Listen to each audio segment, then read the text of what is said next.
지금부터 시작해 볼게요. 오늘은 20장 지혜로운 처녀와 어리석은 처녀 비유, 마태복음 25장 1절에서 13절인데요. 아마 두 번에 걸쳐서 하지 않을까 싶어요. 왜냐하면 이게 생각보다 내용이 굉장히 광범위하고 우리가 함께 다뤄야 될 부분이 그냥 단순히 25장 1절에서 13절이 아니라 좀 더 폭넓게 24장 전반부에서부터 후반부에서부터 25장 이 뒷부분까지 같이 봐야 될 것 같아요. 그래서 여기 아주 재밌는 표현을 봤는데, 제일 앞에 그 마태복음 이해부터 좀 시작을 해야 되거든요. 마태복음은 총 몇 개의 설교? 5개. 네. 5개의 설교 묶음으로 마치 모세오경처럼 기록된 책이 여기 마태복음이거든요. 그런데 사실 가운데 있는 2개는 제자도, 교회와 제자도로 서로 연결이 돼요. 그리고 정가운데 있는 건 이제 마태복음 제 13장에 있는 천국의 비유죠. 그래서 그러면 이렇게 보면은 정 가운데 있는 하나님 나라의 비유, 제자도와 교회도 2개를 나누면 제일 마지막에, 처음과 마지막에 있는 이 2개를 뭐 어떻게 명명할까 사실은 좀 애매했거든요. 처음이 산상수훈이라고 얘기하는 새 율법, 새로운 율법을 예수님이 주신 거라고 하면은 뒤에 있는 건 그냥 종말에 관한 설교 요렇게만 얘기했는데, 최근에 이제 이번에 연구하고 그러면서 재밌는 표현 하나를 발견했는데, 그게 뭐냐면 뭐라고 여기를 부르냐면은 앞에가 산상수훈이잖아요. 여기 24장 3절 예수께서 감람산 위에 앉으셨을 때라고 하면서 가르치시는 내용이에요. 그래서 이 뒤에 있는 것은 감람산 수훈이라고 얘기하더라고요. 그래서 되게 표현이 딱 와닿는 것 같아요. 앞에 있는 건 산상수훈, 뒤에 있는 건 감람산 수훈에서 예수님의 설교를 5 묶음으로 나눠놨구나라고 금방 이렇게 들어오는 것 같아요. 그래서 마태복음을 아는 아주 중요한 출발점은 여기서부터 시작돼요. 예수님의 설교를 몇 번 했어요? 여러 번 했어요. 여러 번. 그런데 마태는 그 설교를 몇 개의 묶음으로? 5 묶음으로 묶어놨다. 이게 마태복음의 특징이고, 일반적인 이런 5 묶음으로 일부러 묶고, 그 다음에 딱 봐도 유대인들이 보면은 충분히 이해할 만한 많은 내용들, 혹은 공감할 만한 예수님에 관한 내용들이 기록되면서 유대인 중심의 책이다라는 걸 우리는 알 수 있어요. 하지만 유대인들만 거기 교회 공동체에 있는가? 그건 아니에요. 왜냐하면 믿음을 칭찬하는 장면, 믿음을 책망하는 장면은 우리가 생각하는 것처럼 유대인이 아니라 유대인이 아닌 이방인들을 향해서 믿음을 칭찬하고 이만한 믿음 본 적 없다고 얘기하는 마태복음의 그 내용을 보면서 이건 그냥 단순히 이방인들에 대한 칭찬을 넘어서 이 글을 읽고 있는 독자인 유대인들 공동체, 혹은 유대인이 메인인 공동체 안에 주는 새로운 도전이기도 하면서 그 안에 다양성들을 엿볼 수 있지 않을까라고 생각하는 거죠. 그러니까 우리 교회는 신학생만 와 이런 건 아니에요. 우리 교회는 유대인만 와 이것도 아니고, 그래서 교회의 다양성에 대해서 우리는 인정하고 먼저 넘어가야 된다. 하지만 마태복음을 읽고 있었던 메인 그룹, 혹은 마태가 의도한 메인 그룹은 유대인들이 많이 포함되어 있다. 그래서 유대인들이 흔히 사용하고 있는 문학적인 기법인 카야즘들이 이 마태복음 이 전체 안에 굉장히 많이 보여요. 아까 얘기했던 것처럼 5권의 설교인데 5권의 설교가 카야즘으로 정리되어 있고, 그리고 그 5권의 설교 사이사이에 뭐가 있냐면 예수님의 스토리가 있어요. 그래서 이야기, 설교, 이야기, 설교 이렇게 해서 반복되면서 이 하나의 큰 구조를 이룬다. 이게 마태복음 구조예요. 이 마태복음 구조를 이해한다고 하면 지금 우리가 읽고 있는 이 부분도, 이 본문도 사실은 좀 가깝게 이해할 수 있지 않을까라고 생각하면서 좀 접근을 해야 될 것 같고요. 여기 마태복음 24장과 25장이 아까 얘기했던 감람산 설교인데 주로 내용은 심판과 구원이고요. 마주보고 있는 산상수훈, 그 예수님의 이스라엘 백성들한테 뭘 가르치냐면은 새로운 율법에 대해서 하나님의 백성으로 어떻게 우리가 살아야 될지 처음 시작 그리고 마지막 어떻게 그러면 끝까지 살아야 한다. 이 두 개가 서로 만나고 있다라고 생각해요. 그래서 마태복음은 굉장히 실천적이에요. 실천적인 내용들을 이제 우리가 좀 같이 보도록 하겠습니다. 25장 이 어리석은 처녀와 지혜로운 처녀 비유를 특별히 이 베일리는 그냥 그거 자체만으로 보지 않고 다른 거랑 비교했어요. 누가복음 몇 장이었죠? 누가복음 12장 비유와 좀 비교한 게 있는데 정리한 내용을 윤호가 좀 읽어주면 좋겠습니다. 네, 읽겠습니다. 저자는 마태복음과 누가복음을 비교를 통해 두 비유의 배우의 비슷한 중동 전통 문화가 자리 잡고 있음을 강조합니다.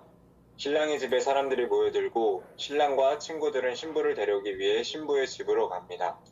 신부를 부른 후 동물의 등에 신부를 태우고 혼인잔치가 벌어질 신랑의 집으로 행렬을 시작합니다.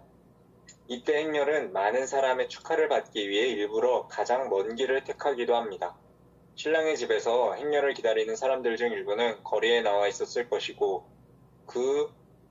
그중 등을 켜서 기다리고 있는 10명의 처녀들은 신랑의 집에서 행렬을 기다리다가 노곤해서 잠을 청했을 것입니다. 마침 신랑이 왔을 때 5명은 준비된 기름으로 신랑을 맞이하며 하는 등불을 켰지만 기름을 빌릴 수 없었던 나머지 5명은 등불을 켤 수 없었습니다. 늦게나마 기름을 구한 뒤 등을 켰지만 결국 미련한 5명의 처녀는 혼인잔치에 참여할 수 없었습니다. 오케이, 여기까지. 여기에서 우리는 첫 번째 질문과 그리고 토론 이슈를 만나요.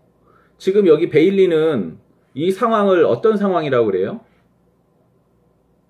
혼인잔치요.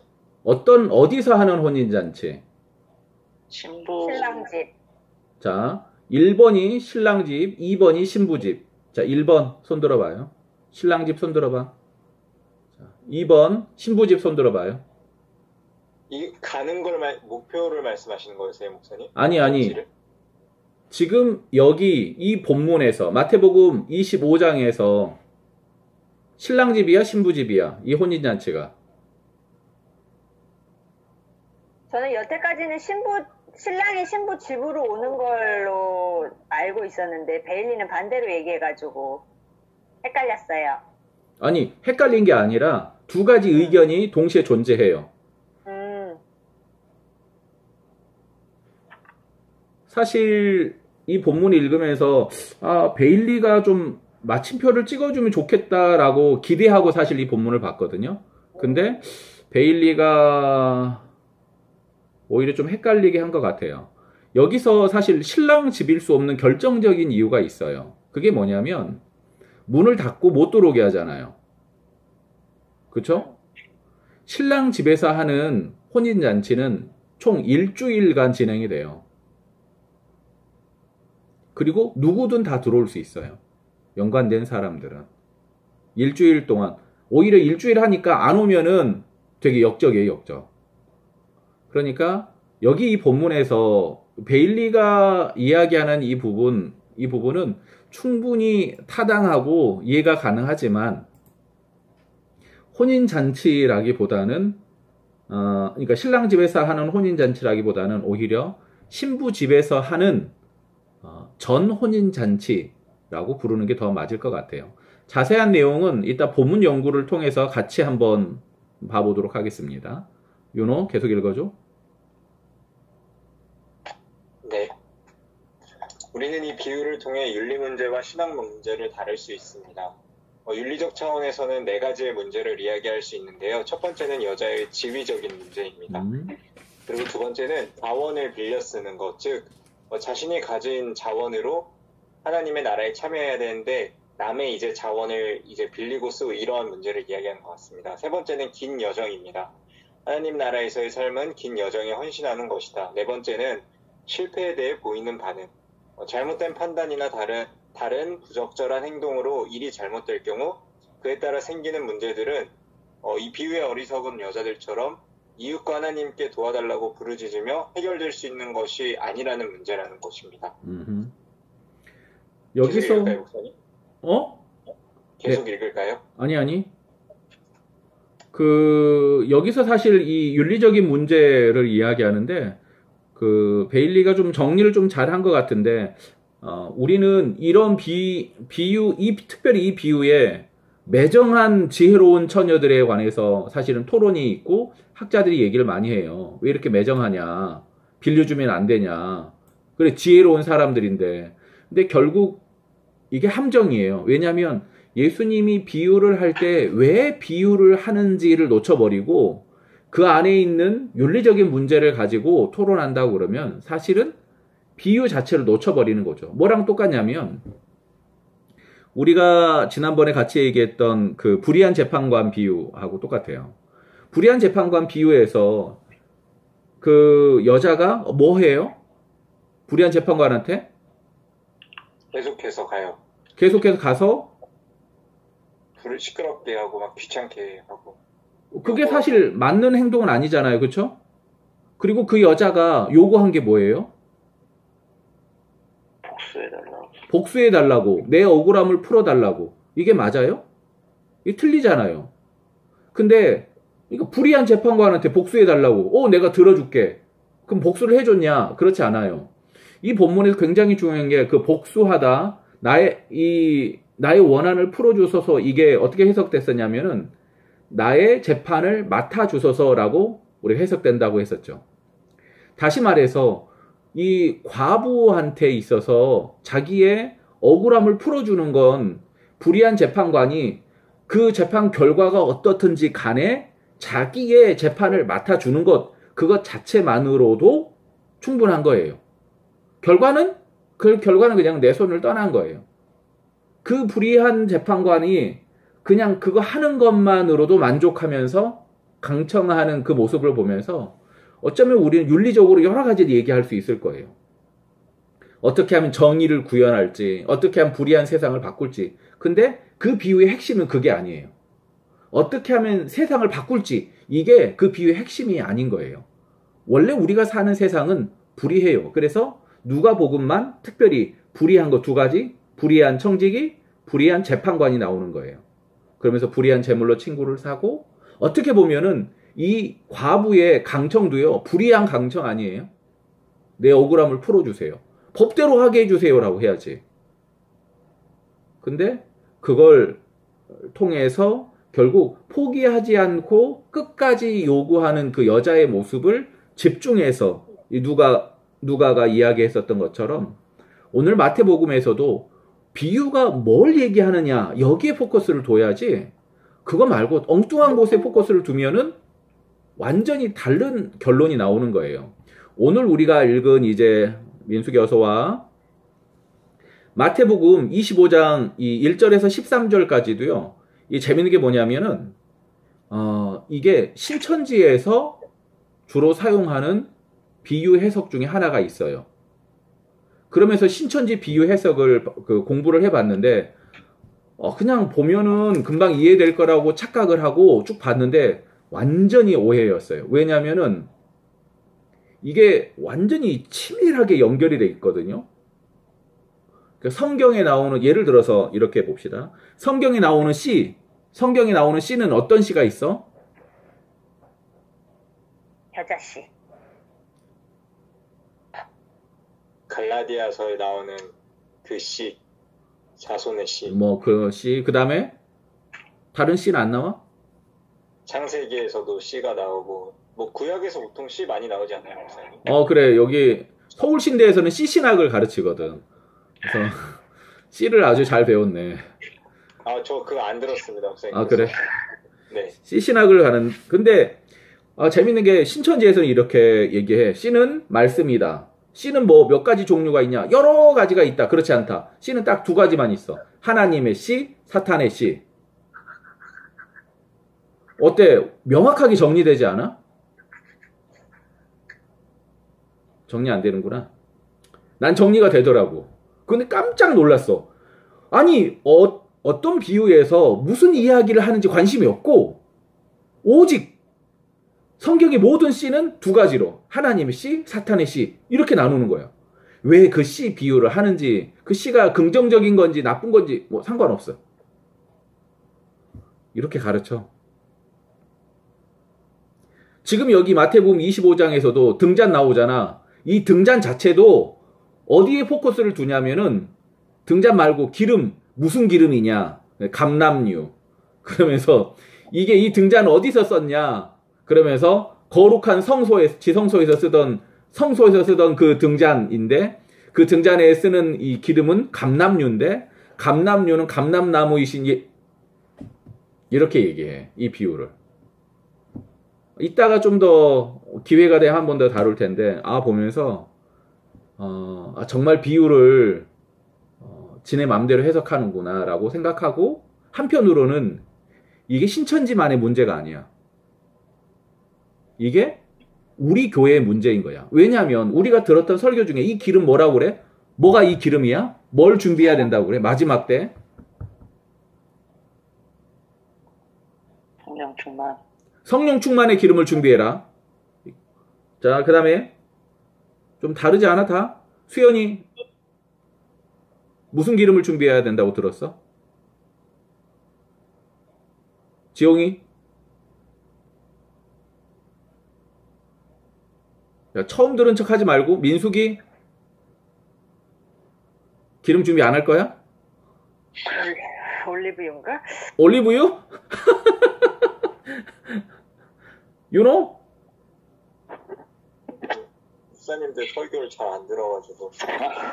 아이씨. 그래. 그게 내가 동의가 되든 안 되든 많이 들으면 이렇게 좀 정리가 되는 게 되게 많아. 이따가 이 기름에 관해서도 이제 같이 좀 나누면 좋겠는데, 이 기름에 관해서도 되게 많아. 가장 일반적인 기름이 선한 일, 착한 행실의 기름을 준비해라. 뭐 이렇게 얘기하더라고. 성령 충만의 기름, 기도의 기름, 착한 행실의 기름. 이게 우리가 많이 들어왔던 설교들의 내용이야. 근데 문제는 뭐냐면, 이게 틀렸냐? 이게 그 경계에 있는 거 있잖아. 틀리지는 않는데, 알레고리라고 그렇게 얘기하는데, 그렇다고 해서 이게 딱 그런 느낌적인 느낌이 있어. 결국, 우리는 지금 여기서 말하는 윤리적인 차원에서의 문제들을 접할 수 있지만, 포커스를 맞춰야 될 게 뭐냐면은, 과연 하나님이 이 비유를 통해서 우리에게 하시고자 하는 바가 뭔가, 여기에 포커스를 두면서 좀 더 깊이 나가면 좋겠어. 신학적인 차원에서 5가지, 윤호 읽어줘. 네, 신학적인 차원에서 5가지 읽겠습니다. 첫 번째, 예수님은 하나님의 나라가 이르렀을 때 그 나라를 맞을 준비가 없음에 실망하신다. 두 번째, 예수의 재림과 관련된 도전과 경고가 들어있다. 세 번째, 하나님의 나라는 닫을 수 있고 또 닫히는 문을 갖고 있다. 네 번째, 신랑이 도착할 때를 알지 못하며 그 시간을 놓고 이런저런 헛생각을 하는 것이 무의미하다고 경고하고 있다. 다섯 번째, 예수님의 인격에 관한 정보를 제공하고 있다. 지금 이 비유가 가지고 있는 신학적인 정보를 정리했지만 사실 좀 개인적으로는 좀 아쉬운 게 베일리가 좀 깊이 있게 이 당시의 문화나 혹은 풍습에 대해서 좀 다뤄주면 좋겠다라고 생각하지만 전혀 그렇지 않아서 좀 아쉬운 것 같아요. 생각해보기, 여기는 애주가 좀 정리한 것 같은데 읽어주세요. 첫 번째, 기름이 의미하는 것은 무엇인가? 네, 아까 우리가 좀 나눠볼 텐데 끝까지 가봐야 될 것 같고, 그 다음에 2번. 두 번째, 24장은 세상 끝날의 징조에 대한 질문에 대해 예수님의 답변으로 시작한다. 거짓 선지자들이 일어나고 기근과 전쟁, 속임들이 난무하는데 언제 닥칠지 모르는 그날에 계속적으로 예수님은 끝까지 견디는 자의 구원을 말씀하시며 깨어있어라, 준비하라 라고 지속적으로 말씀하시는 장면이 25장까지 비유로 연결이 된다. 우리는 24장과 25장을 어떻게 해석할 수 있을까? 네, 아주 좋은 질문으로 끝나서 이 질문에 답을 하면서 이제 계속해서 넘어갈 수 있을 것 같아요. 자, 그러면 이 본문 여기 하기 전에 제가 여러분한테 시간을 좀 드릴게요. 시간을 드릴 테니까 구조를 한번 나눠주세요. 자, 제목을 한번 24장 37절부터 25장 46절까지 5개의 덩어리로 나눠서 네, 한번 봤으면 좋겠거든요. 시간 몇 37절부터 몇 절까지요? 25장 46절. 아, 그 카톡방에 올려주신 네, 네, 네. 이걸 할 때 팁이 있어요. 뭐죠? 다 읽지 말고 그 위에 있는 요약된 것들을 중심으로 해서 살펴봐라.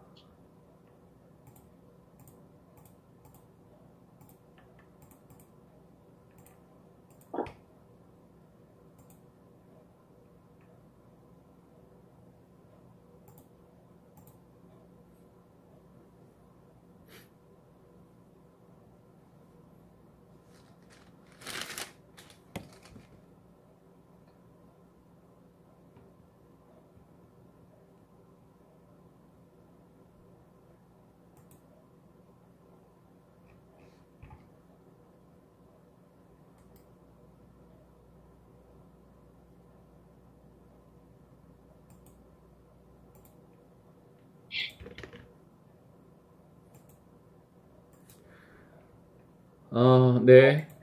여러분 혹시 카톡 확인 가능해요?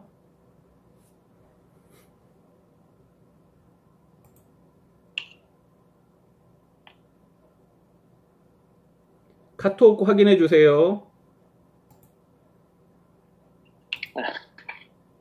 네.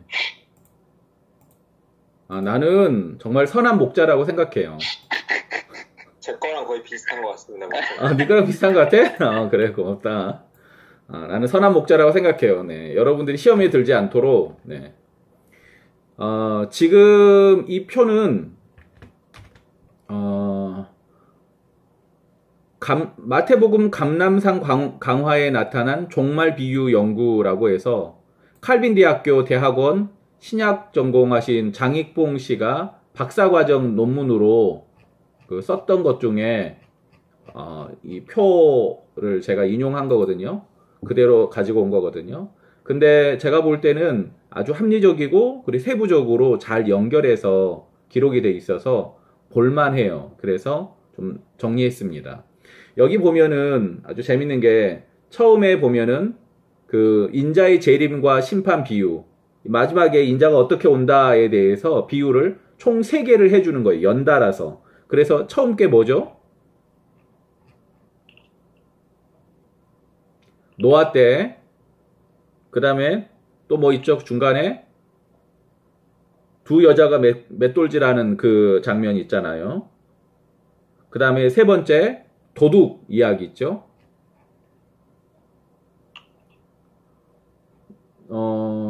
그 다음에 제일 뒤에 볼까요? 25장 31절부터 46절 무슨 내용이 있어요? 양과 염소. 양과 염소. 잠시만요.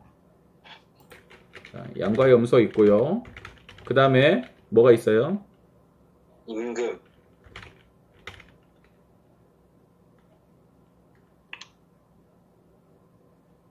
임금. 그 다음에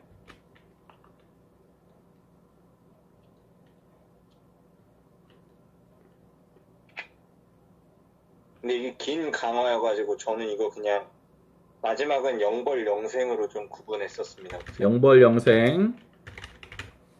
목마른 자, 뭐 나그네 이 접대에 관한 비유.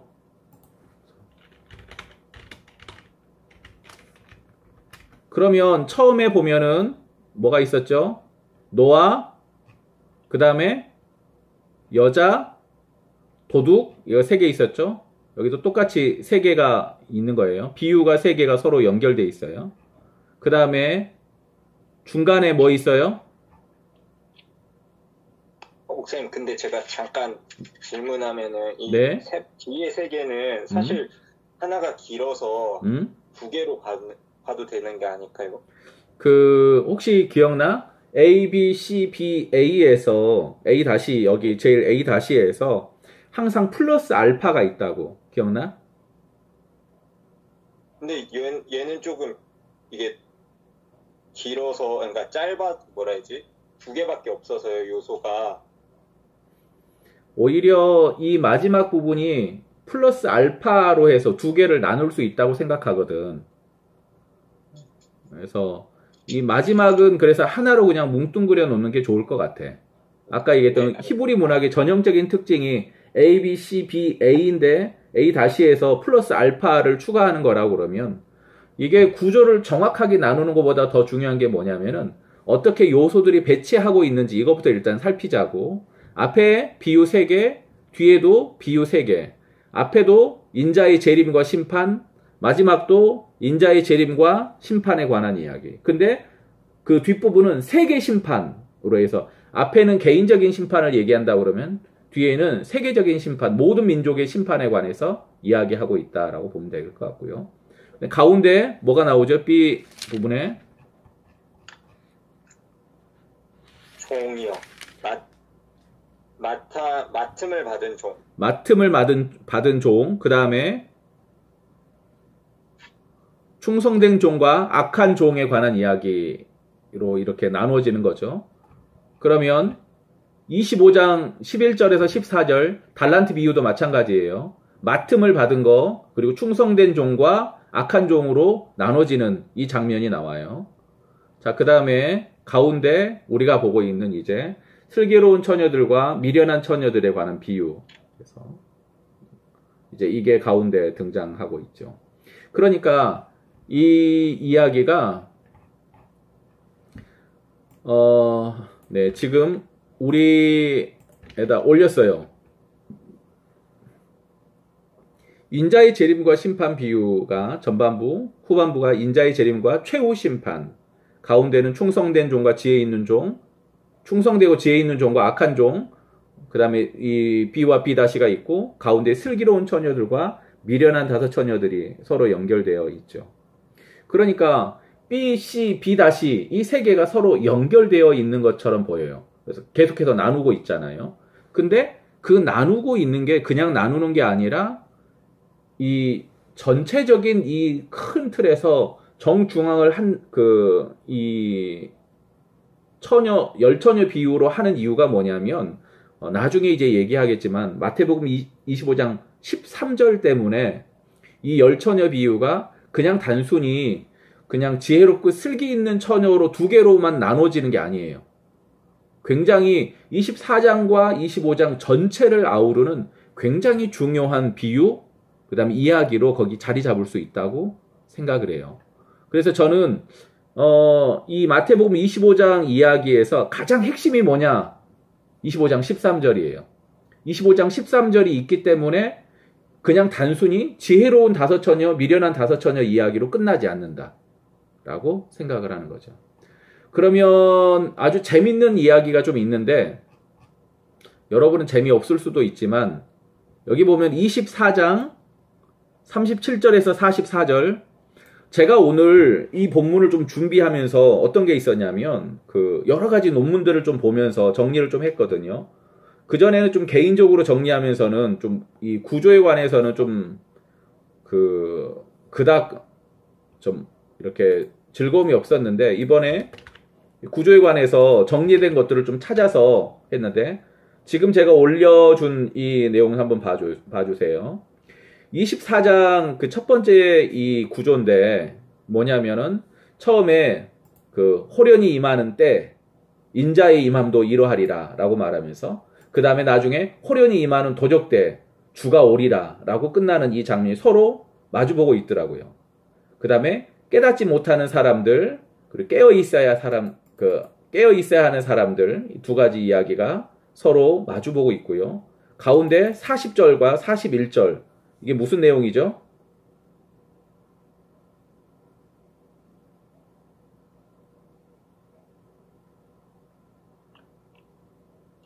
분리되는 사람들이라고. 네.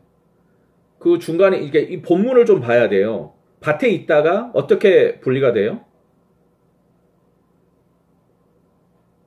데려가요. 근거가 뭐예요? 기준이요? 네.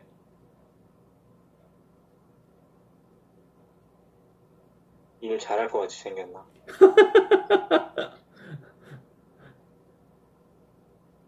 이거 굉장히 중요해요. 이 40절과 41절이.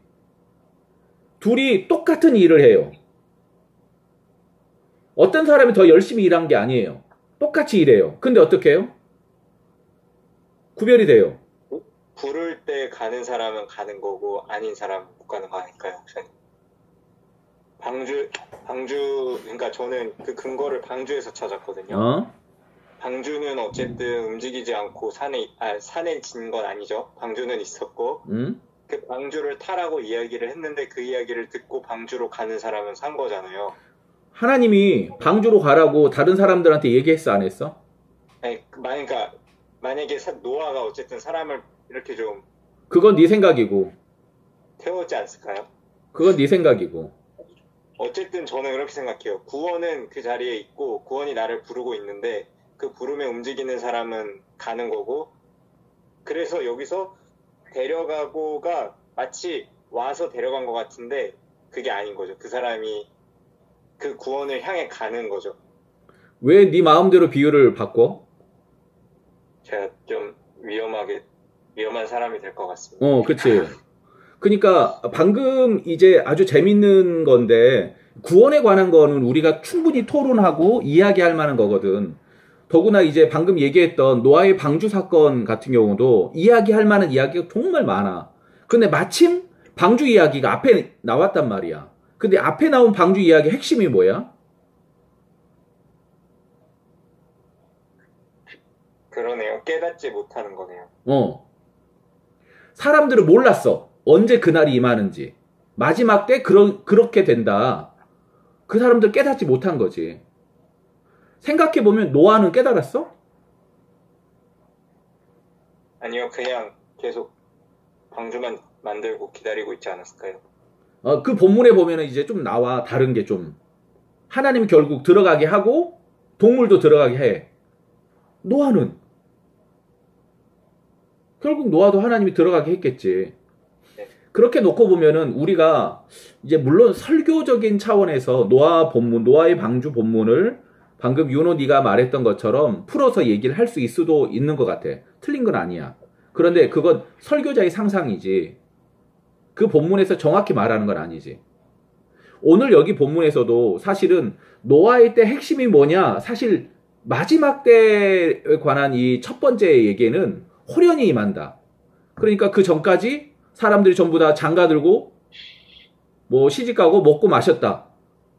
다 멸하기까지 깨닫지 못했다. 인자의 임함도 그렇다. 호련히 임한다. 이걸 보여주기 위해서 노아 이야기를 가져온 거지. 그 사람들이 뭐 믿음으로 반응하고 이런 얘기는 하지 않는 거지. 그 다음에 그래서 가운데 있는 이야기가 뭐냐. 똑같이 둘이 밭에 있는데 한 사람은 데려가고 한 사람은 버려두면 당해. 두 여자가 맷돌질 하는데 한 사람은 열심히 하니까 하나님 그 사람 데려가고 한 사람은 안 데려가고 버려도. 이런 이야기가 아니야. 우리는 자꾸 구원에 관한 이야기를 우리의 열심과 우리의 충성으로 바꾸려고 하는 거지. 우리의 행함이 구원의 조건이 아니다. 이게 사실 마지막 때를 준비하고 있는 우리를 향한 아주 중요한 메시지인 거지. 분리된 기준이 뭐야? 그 이야기는 여기서 안 해. 문제는 분리하신다. 누가? 하나님이. 그게 하나님의 전권이다라고 인정해야 되는 거지. 이거 자체를 뭐 어떻게 하면은 뭐 하나님 나라 이 얘기가 아니야. 그러니까 비유가 말하고 있는 바를 캐치하고 그 비유를 우리 해석할 수 있어야 되는 거지. 그 다음에 42절에서 44절 무슨 얘기를 하고 있어? 도둑 이야기요. 도둑 이야기. 어떻게 해야 돼? 깨어있으라고 합니다. 생각해봐. 만일 집주인이 도둑이 어느 시각에 올 줄을 알았더라면 깨어있어 그 집을 뚫지 못하게 하였으리라. 그러니까 어떻게 해야 돼?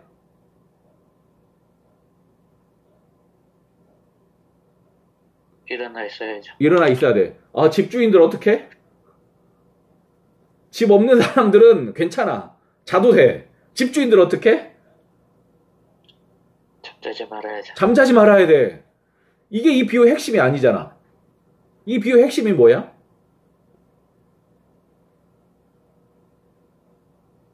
생각하지 않은 때에 인자가 오리라. 이게 이 비유의 핵심인 거지.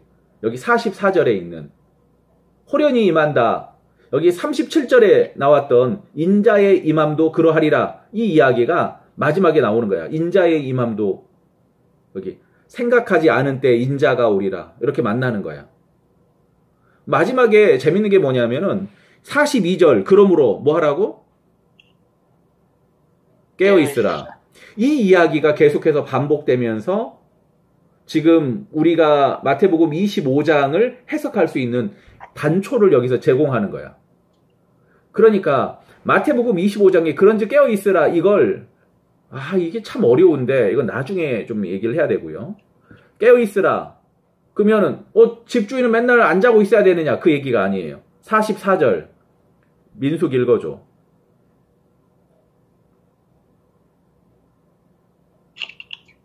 이러므로 너희도 준비하고 있으라. 생각하지 않은 때에 인자가 오리라. 그러니까 깨어 있으라와 준비하고 있으라 이건 어때요? 이게 둘이 같이 지금 만나고 있는 말인 거예요. 깨어 있는 건 준비하는 거고 준비하는 건 깨어 있는 거예요. 이게 잠자지 말라는 얘기가 아니죠. 도둑이 언제 올지 모르니까 항상 대비하고 있어라. 이렇게 바꾸면 어때요? 그쵸? 노아의 때에 언제 올지 몰랐는데 그러니까 항상 대비하고 있어야 되는데 사람들은 대비하지 않고 먹고 마시고 시집가고 장가들었죠. 가운데 그러면 호련히 그러면 그렇게 준비하고 대비될 때 가운데 무슨 일이 벌어진다고요? 정 가운데 호련히 분리된다는 거예요. 누가? 하나님이. 결국 아주 여기 미묘한 건데 준비되지 않으면 분리할 때 억울한 일을 당할 수 있다라고까지 생각하면 돼요. 그러니까 이걸요 외부 교회 외에서 혹은 공동체 외적인 적용으로 자꾸 하지 말고 공동체 안에 있는 적용으로 해보면 어떨 것 같아요? 마지막 때는 어떻다고요? 호련히 임한다. 두 사람이 똑같이 있어요. 아무 차이가 안 나. 밭을 가는 사람이 차이가 안 나. 맷돌 가는 여자들도. 그런데 누가 분리하시냐? 하나님이 분리하시다. 이게 심판이라는 거예요. 우리가 볼 때 겉으로는 차이가 안 나요. 누가 심판하시냐? 하나님이 심판하신다. 언제 오냐? 하나님의 때에 온다. 우리는 뭐 해야 된다고요? 준비하라. 이 이야기를 결국 마태복음 24장부터 25장까지 비유를 통해서 이야기하고 있는 거예요. 이 이야기가 전체 내용을 감싸고 있다고 봐도 돼요. 사람이 할 수 있는 게 없어요. 우리는 깨어있는 것밖에 없어요. 판단은 하나님이 하시는 거예요. 우리는 그저 준비하고 깨어있는 거예요. 가운데 보면은 그 B라고 생각되는 충성되고 지혜있는 종과 악한 종 비유. 보면은 45절에 네, 이것도 한번 제가 올려드립니다. 목사님 질문이 있는데요. 네, 질문하세요. 그러면은 준비를 뭘 준비하라는 거라는 건 여기 안 나오는 거예요? 안 나와요. 깨어있다는 게 뭐 어떤 의미인지. 네. 그러니까 그 깨어있다라는 게 뭐냐면은 사실 여기 마지막까지 가보면은 마지막 때가 오는 것을 준비하는, 기다리는 거, 이게 깨어있는 거예요. 아, 그걸 인지하는 것. 네, 인정하고.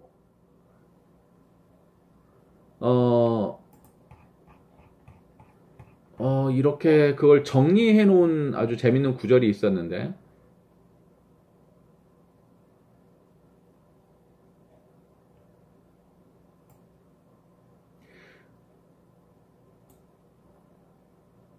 여기가 우리가 일반적으로 이 본문을 여기 마태복음 24장부터 25장까지를 어떻게 해석하려고 하냐면은 마지막 때를 준비하는 믿음의 실천, 이렇게 우리는 보려고 많이 해요. 왜 이렇게 보려고 하겠어요?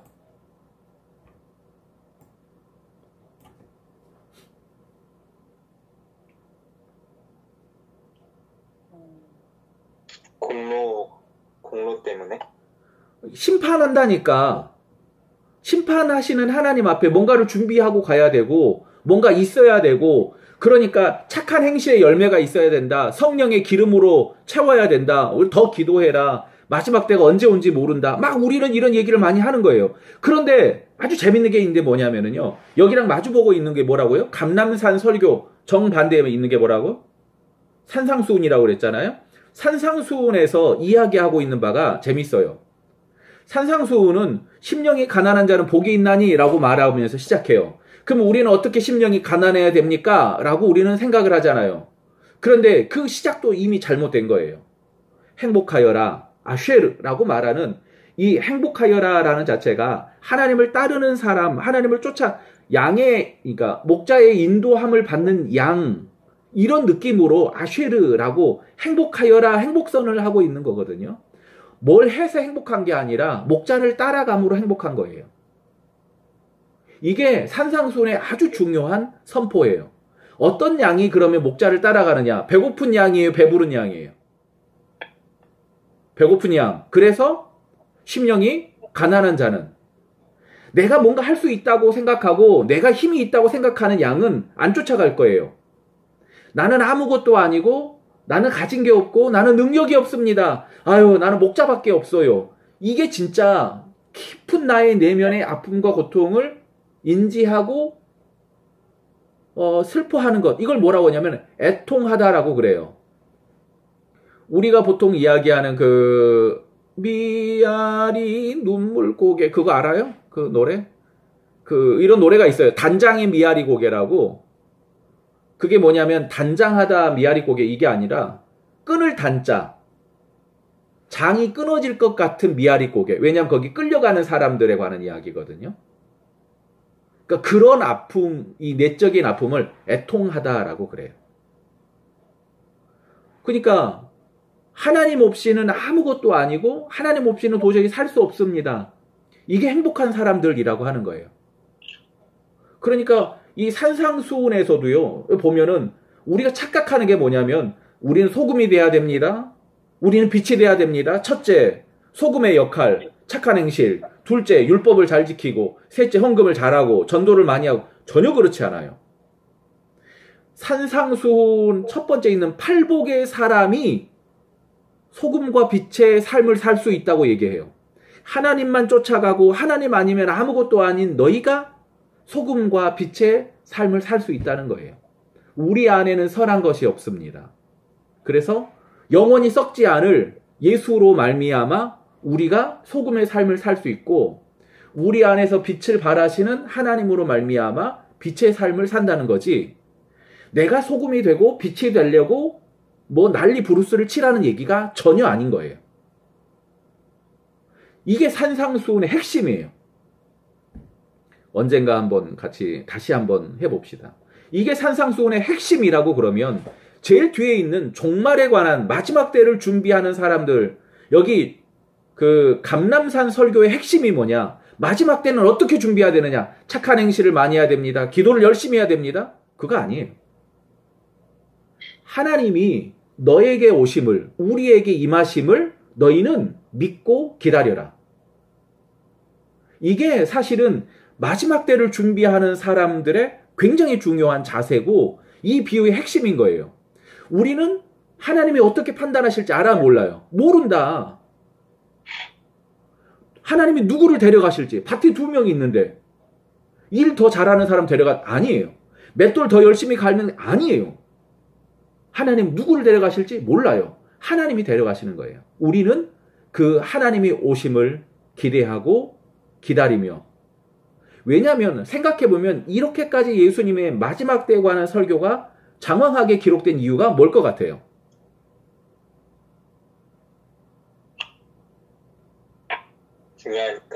중요하니까. 왜 이 이야기가 이렇게까지 중요하게 됐을까요?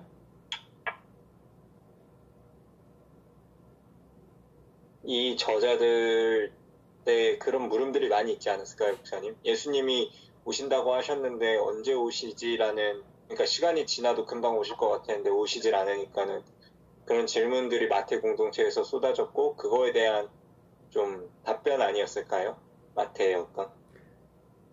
보통 일반적으로 이 마태복음, 사실 마태가 멀쩡하게 살아있을 때 예수님이 금방 오셨다고 그러면 마태복음을 안 써도 되지요. 마태복음을 왜 써야 됐겠어요? 기다렸는데 잘 안 오시고 부활의 증인들이 하나둘 죽어가는데 여전히 예수님은 안 오셨어요. 금방 오신다고 그랬는데 우리가 생각하는 금방하고 예수님의 금방이 달랐던 거예요. 뭐랑 똑같냐면은 너희가 이것을 죄를 범하면 선악과를 따먹으면 어떻게 된다고요? 정령 죽으리라. 언제 죽는다고요? 그냥 죽는다고 하셨죠. 언제 죽는다고는. 이게 똑같아요. 오신다고 그랬지 언제 온다고가 중요한 게 아니었던 거예요. 그런데 사람들의 관심과 물음은 뭐냐? 언제예요? 언제? 여기 보면은 마태복음 24장 여기 감람산 비유, 감람산 설교가 시작되는 것도 마찬가지예요. 24장 3절 수연이 읽어줘. 예수께서 감람산 위에 앉으셨을 때 제자들이 조용히 와서 이르되 우리에게 이르소서 어느 때 이런 일이 있겠사오며 또 주의 임하심과 세상 끝에는 무슨 징조가 있사오리이까. 왜 이 질문을 하겠어?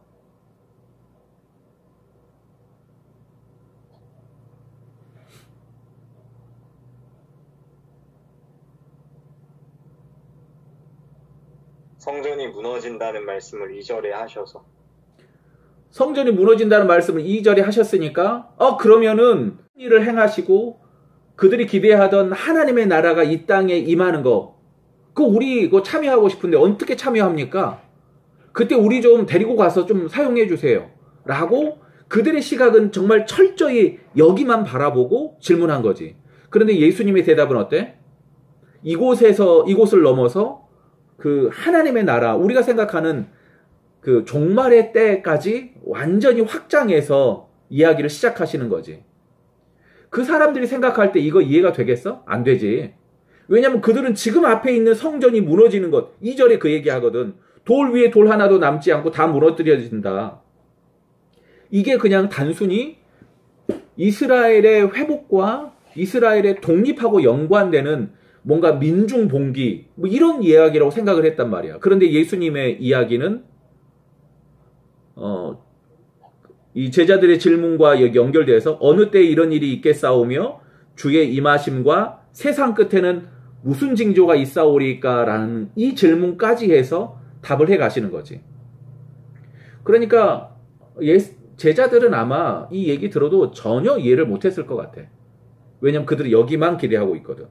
근데 예수님은 여기를 넘어서 온 세상의 종말 마지막까지도 이야기하는 분이라 아마 제자들은 이해하지 못하고 있었다가 예수님이 이제 부활하신 이후에 예수님이 하신 이야기가 우리가 생각하는 좁은 차원이 아니라 아주 넓은 우주적인 차원이고 우리가 생각하는 내가 살아있을 때 일어나는 일들이 아니라 세상의 종말과 심판에 관한 것까지 확장되고 있구나를 마태는 기록하고 있는 거지요. 그러니까 오늘 이 마태복음 24장 후반부와 25장을 통해서 이 비유들을 통해서 우리 기억해야 될 게 있는데 뭐냐면 산상수훈에서 말했던 거랑 연결이 돼요. 우리가 뭘 해야 구원받는다. 이게 아니에요. 이게 목적이 아니에요. 우리의 구원은 오직 하나님께만 달려있다. 그 하나님은 반드시 오신다. 그 하나님을 기대하며 기다려라. 이게 이 비유의 목적이면서 하이라이트인 거죠. 그런데 자꾸 우리는 성령의 기름을 준비해라. 착한 행실로 깨어 있어야 됩니다. 이런 이야기를 자꾸 설교하면서 예수님의 비유를 완전히 일그러뜨리는 게 아마 우리가 아니었을까, 목회자들이 아니었을까 생각을 해보는 거죠. 목사님 질문 있는데요. 네? 그런데 여기 슬기로운 처녀 비유는 마치 기름, 그러니까 어떤 자원을 가지고 있는 5명은 하나님 나라에 참여를 하고 그렇지 않은 사람은 참여하지 못한다, 잔치에 참여하지 못한다가 너무나 이렇게 극명하게 보여지잖아요. 지금 목사님께서 전반적으로 말씀하신 것처럼 행실도 아니고 기도도 아니다. 오직 그냥 그때를 인지하고 기다려라는 걸로만 보기에 이 24장 5명이 너무 이렇게 대비가 되지 않나요? 그 24장 42절과 44절을 봐봐. 네. 읽어줘. 42, 43. 42, 44절. 그러므로 깨어있으라. 어느 날에 너희 주가 임할는지 너희가 알지 못함이니라. 이러므로 너희도 준비하고 있으라. 생각하지 않은 때에 인자가 오리라. 그러면 지금 여기 가운데 무슨 얘기가 있냐면은 집주인이 도둑이 어느 시각에 올지 알았더라면 깨어 그 집을 뚫지 못하게 하였으리라 그래. 그치? 그건 집주인은 잠자지 말란 얘기야? 아니요. 그러면? 대비하라고. 깨어있는 게 준비하는 거고 준비하는 게 깨어있는 거지. 지금 이해됐어? 네. 그러니까 깨어있으라의 이 단어적인 특징을 확장하는 거야. 우리가 생각할 때 잠 안 자고 있는 것, 이게 깨어있는 거라고 생각하잖아. 그런데 이미 24장에서 깨어있으라의 단어적인 특징을 어디까지 확장해? 준비하고 있어. 언제 올지 모르니까 준비해라. 여기까지 그 단어를 확장해 주는 거지. 그러니까 네. 이 이야기가 사실 다시 마태복음 25장 13절 때문에 이 얘기가 필요하거든. 준비하는 게 뭡니까? 준비하는 건 깨어있는 거고 깨어있는 게 준비하는 거라고 얘기하는 거지. 그래서 그러니까 지금 여기서 도둑질 안 당하려면은 잠자지 말라는 얘기가 아니지. 이게 준비하는 게 아니지. 뭐라는 얘기야? 깨어있는 게 잠자지 말라는 얘기가 아니라 도둑이 올 것을 대비하고 언제 올지 모르지만 준비해. 이게 깨어있는 거라고 하면 우리가 이야기하는 준비하라라고 이야기하는 그 준비에 관한 이야기를 깨어있는 걸로 다시 바꿀 수도 있지 않을까 생각을 하는 거지. 이 이야기는 나중에 마태복음 25장에 있는 달란트 비유, 그 다음에 있는 그 세상 심판 때 뭐 양과 염소를 구분하는 이런 이야기로 좀 연결해서 함께 같이 볼 수 있을 것 같아. 예를 들어서 우리는 양과 염소를 뭐 구분한다고 그러잖아. 그럼 양과 염소는 뭔 차이가 있어?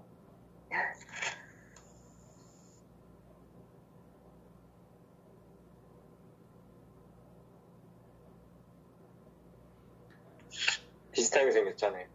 양과 염소는 똑같이 생겼어. 똑같이. 수연이 너도 이집트 가서 봤잖아. 네. 똑같이 생겼고 심지어는 번제 드릴 때 양과 염소는 구별하지 않아. 양이나 염소야. 우리가 알고 있는 아사셀 뭐야? 염소. 양이 아니야. 그렇게 놓고 보면은 염소가 나쁜 게 아니거든? 그런데 오늘 여기 양과 염소를 구별한다는 이거 들으면서 우리는 염소같이 살면 안 됩니다. 라고 막 항상 얘기한단 말이야. 그런 의미가 아니야. 양과 염소가 똑같이 생기고 똑같이 살아. 그런데 구별을 한다는 얘기야.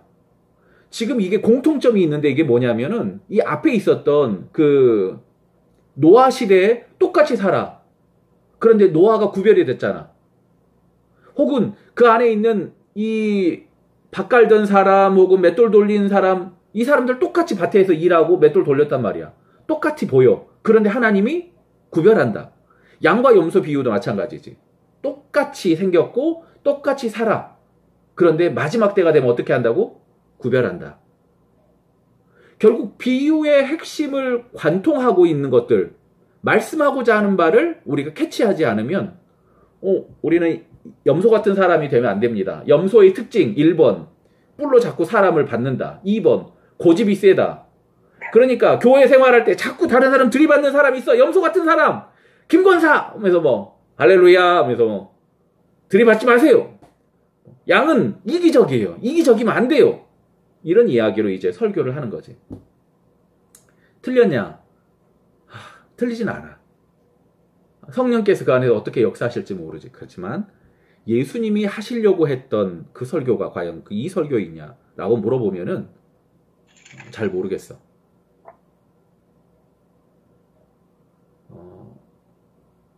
보통 우리는 이제 지금 내가 했던 이 해석의 방법을 좀 크게는 독자 반응 비평하고 연결이 돼.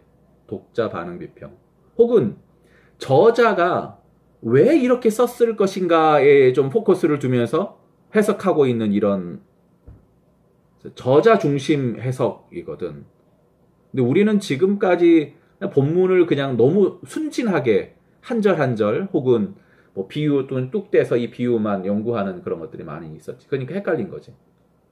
적어도 마태복음 24장과 25장에 있는 비유들을 통해서 예수님이 말씀하고자 하는 바는 분명한 것 같아. 마지막 때 심판은 하나님이 하신다. 그런데 그 전에 살던 사람들의 모습은 똑같아 보일 수 있다. 그러니까 너희는 어떻게 하냐? 준비하라. 뭐 어떻게 준비합니까? 이제 그 이야기가 B와 B-C 이렇게 착하고 충성된 종, 게으른 종으로 이제 나뉘게 되는 거지. 네, 여기까지 하겠습니다. 질문이 있으면 질문 받습니다.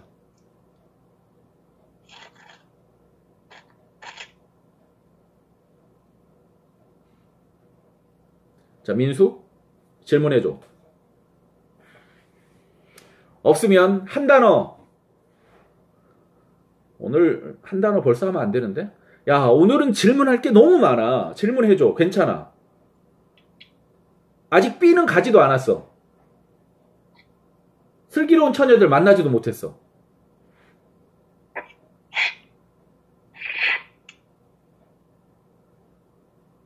네. 자, 없으면 한 단어 하겠습니다. 수연? 선생님, 저 질문이 있는데요. 지용 질문해줘. 그럼 좀 하나님의 그냥 마음에 대해서 궁금해졌는데 이렇게 오늘 얘기 듣다 보니까 그럼 하나님께서는 노아 시대 때 모든 사람을 심판하시는 거가 슬프셨을까요? 그래도 노아 가족 말고 몇 명이라도 더 구하고 싶으셨던 마음이 있었을까요? 아니면 다 범죄, 그러니까 죄인들이니까 그들에 대해서 심판하는 것에 아무런 뭐 거리낌이라고 해야 되나 그런 게 없으셨을까요? 그 하나님의 심판은 정의로운 심판이시라고 그래. 하나님의 심판은 그러니까 하나님의 심판을 이야기할 때는 하나님의 사랑과 헷갈리면 안 돼. 하나님은 사랑하시니까 심판해. 그리고 그 심판의 방법은 우리가 생각할 때는 이렇게까지 해야 됩니까? 우리가 생각할 때 여기 마태복음 25장에 보면은 지혜로운 처녀들이 기름 주면 안 돼? 그래요. 기름 줘도 되지. 근데 어떻게 돼? 안 줘요. 자기도 못 들어가요. 결국 이 하나님의 기준이라는 건 우리가 이렇게 잘 모르는 것 같아. 그때 하나님의 마음이 어땠을까요? 아팠겠지. 그런데 뭐 심판하셔야 되니까 심판하시는 거고, 그 심판하시는 그 모습에서 예수님이 특별히 지금 이 비유를 통해서 말하고자 하는 바는 인자의 임함도 이와 같으리라. 다 멸하기까지 그 사람들을 못 깨달았어 라고 얘기하는 거지.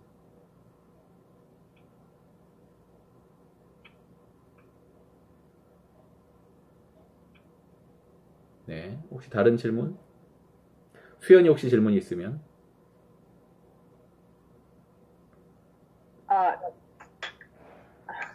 이거 약간 좀 제가 어떤 목사님이 설명하신 것을 잘 이해는 했어요. 이 전체 24, 25가 말하는 바가 뭔지에 대해서. 근데 이거를 이제 그러니까 실천적인 부분하고 연결하지 않고 이게 이런 사람들에게 이 말씀을 설교할 때 이게 뭔가 좀 약간 애매하다는 생각이 들거든요. 그러니까 그래서 어쩌라는 거야? 약간 이런 질문이 좀 생기거든요. 네, 그래서 그걸 어떻게 좀 풀어가야 될지 좀 고민이 되는 것 같아요. 이거를 사역자네. 네, 그 전에는 목사님이 하셨던 대로 한 것 같아요. 염소랑 양. 염소가 되지 말고 양이 되자라는 게 그냥 1차적인 생각으로 되고, 어쨌든 성도들에게 우리는 실천적인 부분들에 대해서도 얘기를 해야 되잖아요. 그래서 좀 고민이 시작됐어요. 네, 그건 그대의 고민이 되면 될 것 같아요. 나 이 본문으로 설교 안 할래. 네. 다른 질문? 다른 질문.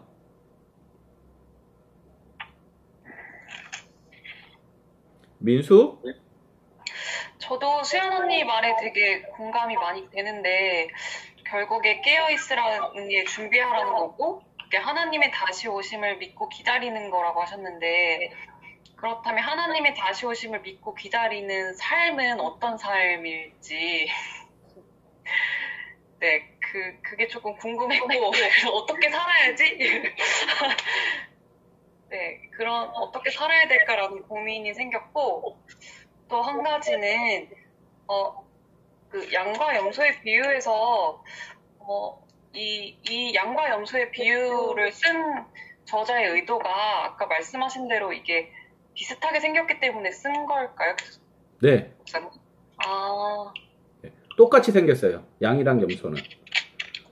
그렇다면 양과 염소는 비슷하게 생겨도 태어났을 때부터 걔는 양이고 얘는 염소였잖아요. 구별이 돼 있는 거잖아요. 그게 아니고 거기 이거는- 있는 동안에는 똑같이 생겼고 똑같이 같이 한 울타리에 있어서 구별이 안 되지만 마지막 때는 구별하신다는 이야기지 태생적으로 근본부터 다르다는 이야기가 아닌 거죠. 그러니까 비유의 목적이 좀 달라요. 마지막 때 그럼 어떻게 살아야 되느냐? 마지막에 옴을 기억하며 사는 거예요. 내일 죽어. 아니 우린 죽을 수 있어. 그럼 어떻게 살 거야?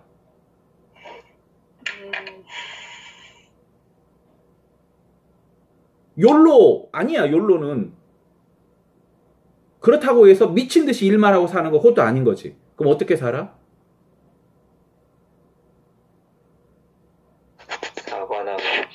사과나무를 심어. 뭐 그래.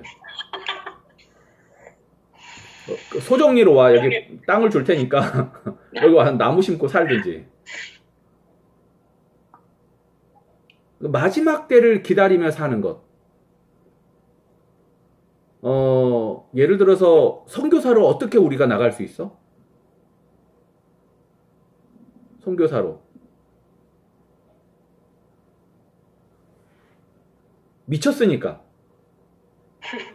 하나님께 완전히 미쳤으니까. 그리고 마지막 때를 준비하며 사는 것이 그 사람에게는 조금 더 그게 다급한 일이라고 생각했던 거라고 생각해. 그러니까 마지막 때를 기다리며 사는 것? 예를 들어서,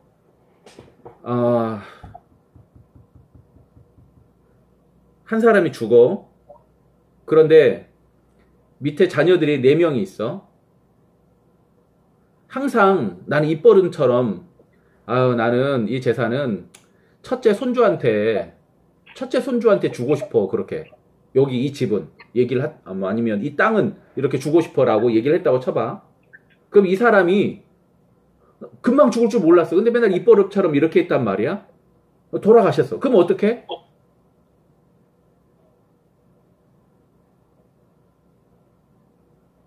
공평하게 나눠요. 아니 분명 이분이 살아계실 때는 계속 첫째 손주한테 이걸 준다고 그랬는데 공평하게 나눠? 그래도 변호사에 그게 없잖아요. 마지막 때를 기다리고 준비하는 사람이라 그러면 어떻게 해야겠어? 이 사람이 죽기 전에 유언장 써놔야지. 변호사 공증받고. 이게 마지막 때를 기다리고 준비하는 사람이라고 생각해. 근데 일반적으로 그렇게 안 해. 왜 그렇게 안 할까? 내일 죽을 거라고 생각 안 해요. 그럼 생각 안 하거든. 마지막 때를 기다리는 사람도 마찬가지야. 사실 연예인들 중에 돈 보고 연애하고 그러다가 이 사람 망하고 나서 이혼한 사람들 되게 많아. 왜냐하면 그게 영원할 줄 알았거든. 하나님이 계속 그게 영원하지 않다고 얘기하는데 사람들은 그게 영원하다고 생각해. 돈과 권력, 정치, 나의 얼굴 이게 영원하다고 생각하지. 그래서 얼굴 믿고 까부는 애들은 지금 다 내 친구들 중에 다 겸손해졌어.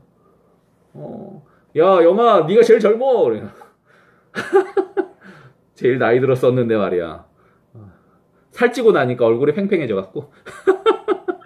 아무튼 이 마지막 때를 기다리며 산다는 건 그냥 비단 오늘만 잘 살자 뭐 이런 의미도 아니고 그냥 뭐 영원히 살 것처럼 창고 짓고 쌓고가 아니라 하나님이 우리에게 주신 것을 지금 내가 기쁘게 먹고 또 남은 것 혹은 남겨서 다른 사람들과 나눌 수 있는 거 내가 볼 때 이 모든 것들이 다 마지막 때를 준비하며 오늘을 살고 또 내일을 기다리는 그런 삶이 아닐까.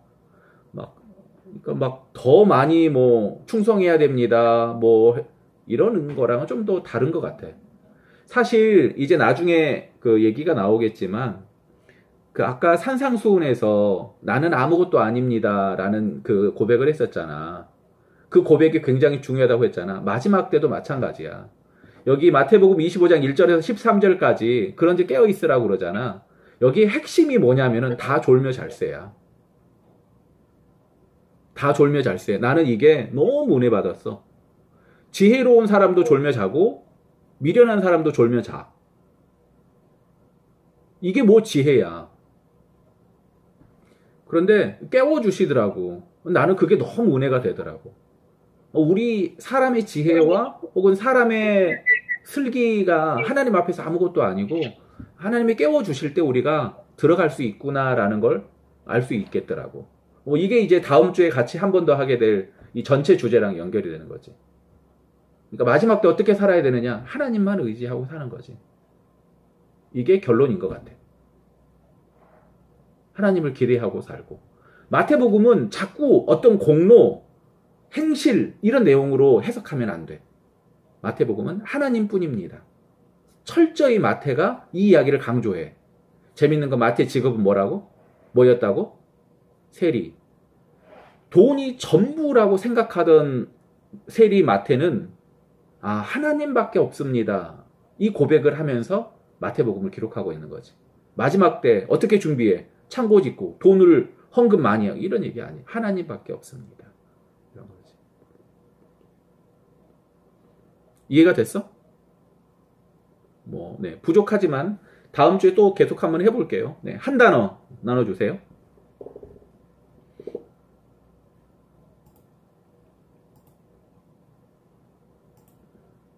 저 깨어있으라 제가 하겠습니다. 왜 안 하시지 아무도? 그래. 수연이는 어떻게 깨어있을 거야?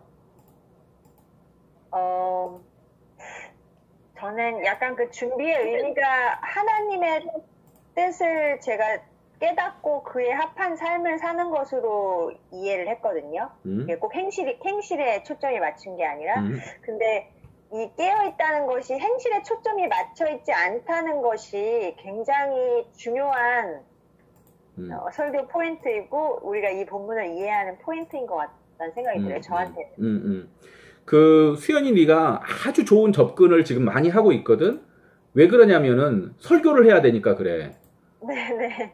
그런데 그게 함정이야.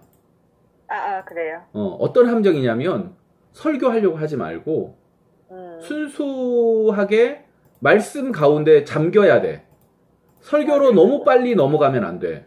이게 굉장히 중요한 포인트인데 신학생들이 가장 많이 범하는 실수 중에 하나가 이거야. 신학을 안 들어. 신학 과목을. 왜 안 듣는 줄 알아? 순수 신학을 안 듣는 이유. 은혜가 안 돼. 아니, 설교 잘하면 되는데, 행사 잘하면 되는데, 영상 편집하는 거 잘하면 되는데, 그거 굳이 역사 신학, 조직 신학, 이런 거 안 배워도 되거든. 그게 이제 함정이지. 그러니까 깊어지는 시간이 있어야 그 다음으로 넘어가는 것 같고, 사역자로 우리가 이제 보통 나도 똑같아. 어디서 되게 좋은 말씀 듣잖아? 그럼 뭐 하고 있냐? 할렐루야! 그래서 이번 주 설교 막 이러면서. 근데 그거를 최대한 누르는 것. 이게 사역자의 정말 좋은 자세인 것 같아. 오늘의 포인트는 그거 같아요, 목사님.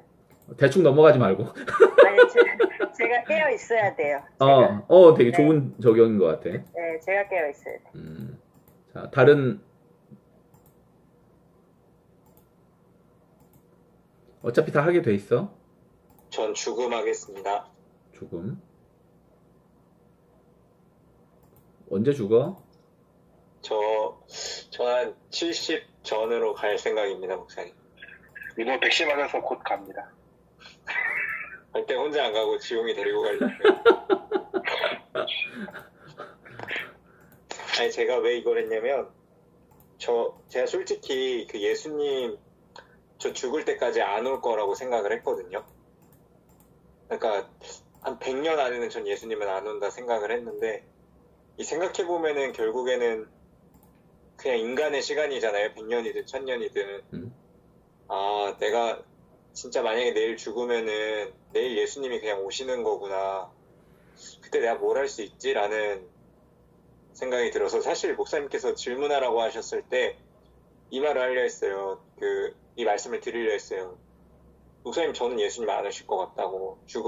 그냥 나 죽으면 그때 오실 것 같은데 목사님께서 내일 죽으면이라는 말씀을 하셨을 때 그게 좀 저한테 좀 크게 온 것 같아서 그러면 나는 내일 예수님께 무슨 대답을 할 수 있지라는 생각을 좀 해봤고 그래서 저는 죽음이 좀 크게 다가온 것 같습니다. 다음.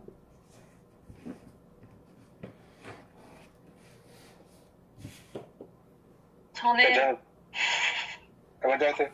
민숙? 네, 감사합니다. 저는 하나님을 믿고 기다리는 거요.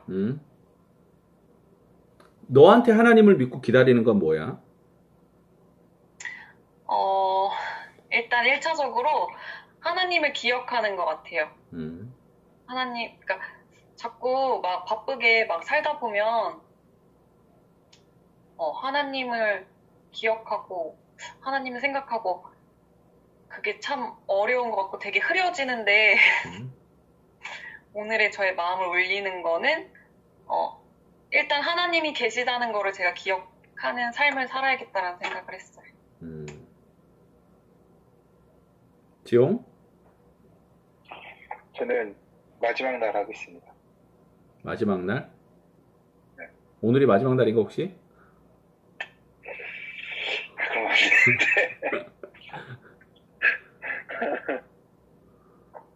근데 그 마음으로 살아야 되는 것 같아요. 오늘이 마지막 날이라는 마음으로 살아야 되는데 되게 좀 이게 잘 살 때는 상관이 없는데 게으르고 좀 나태하게 살 때면은 오늘은 아닐 거야 라는 마음이 많이 드는 것 같아요. 맥북은 혹시 죽더라도 같이 내가 이렇게 넣어줄 테니까 걱정하지 말고. 감사합니다. 내일이 마지막 날이면 너 뭐 할 거야, 지용아? 내일이 마지막 날이면요? 일단은 부모님한테 가족끼리 있을 것 같은데 그냥 좋은 사람, 좋아하는 사람, 저한테 소중한 사람들이랑 같이 시간 보낼 것 같아요. 그거 말고 좀 약간 구체적으로 내일까지만 거기 서울에 있고 모레부터는 바로 제주도로 가야 돼. 네. 그럼 어떻게 할 거야?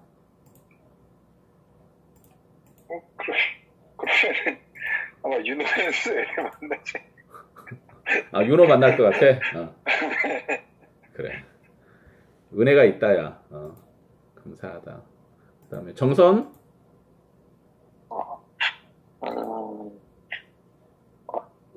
착하고 충성되게요. 착하고 충성되게. 최근에 목사님 이제 코로나 때문이라도 그런지 이제 새벽 설교 때 이제 그 말씀 좀 많이 하셨거든요. 이제 예배 독려하시려고 그런 걸지도 모르겠는데 이게 좀 같이 연결되는 것 같아요. 부르실 때까지 내가 어떻게 착하게 어떻게 그러니까 인간 기준이 사람 기준이 아니라 하나님이 보시기에 착하고 충성되게 그 사람이 결국에는 이제 하나님 단체에 들어가고 천국에 들어가는 건데 네, 오늘 말씀 들으면서 한 번 더 생각해 보게 된 것 같습니다. 네, 감사합니다. 저는 참 이거 어려운 것 같아요. 이거 보면서 내가 이 스탠드를 준비하는 게 나한테 참 도전이 많이 되는구나 라는 생각을 많이 했어요. 오늘도 이제 논문 한 7개 정도 이제 정독했거든요. 정독하면서, 야, 그래도 참 좋은 논문들이 많이 나오고 있구나라는 거 보고, 그 다음에 내가 공부할 수 있도록 도전을 주는 나의 도전자들이 있어서 오늘 또 이렇게 공부한다라는 생각을 해봅니다. 오늘 또 같이 해주셔서 감사합니다.